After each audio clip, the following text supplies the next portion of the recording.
Oh God. Can you believe it? That was sweat beading on my forehead under that relentless summer sun. The acrid tang of fresh-cut grass mixing with the metallic bite of fear in my throat. When I caught her spawn, that snot-nosed punk in baggy jeans, vaulting my chain-link fence like it was his personal jungle gym.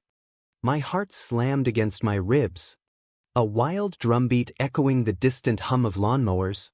As I yelled, "Hey, what the hell do you think you're doing?" He froze, smirking like he'd won some twisted game. Spray paint can still dripping crimson onto my prized rose bushes, the ones I'd nurtured through droughts and doubts. Petals now smeared like bloody accusations. But wait, it got worse. Enter Karen herself, storming over from her pristine McMansion across the cul-de-sac. Her heels clicking like Judgment Day on the pavement. That go-doffle teased Bob bouncing with every furious step.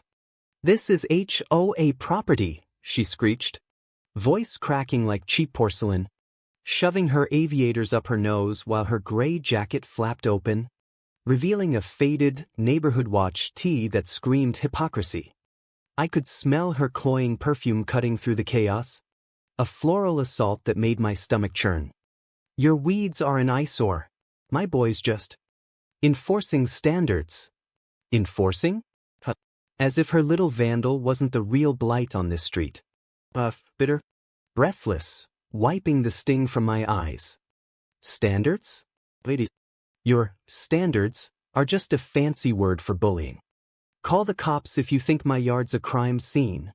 She puffed up, face purpling into that lopsided grimace of overplayed outrage, sputtering about fines and foreclosures, her words tumbling like loose gravel. The air thickened, heavy with unspoken grudges, my pulse thundering in my ears as neighbors peeked from curtains, whispers rustling like dry leaves. Why always the quiet ones get trampled? Twist of the knife, her phone buzzed mid-rant. And there it was, body cam footage from my Ring doorbell. Crystal clear. Time-stamped. The kid wasn't just trespassing, he'd hot-wired my shed lock. Tools scattered like evidence of a botched heist. Sirens wailed closer, a symphony of sweet vindication slicing the tension. Red blue lights painting her stunned mug in flickering shame. "Mom?" he whimpered from the squad car, cuffs glinting like ironic jewelry. She deflated right there on my driveway, that haggard scowl crumbling into something almost human, defeat, raw and reeking of regret.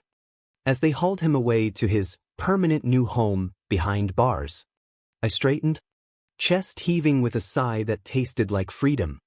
Justice isn't always a gavel's bang. Sometimes it's the echo of your own voice. Finally heard.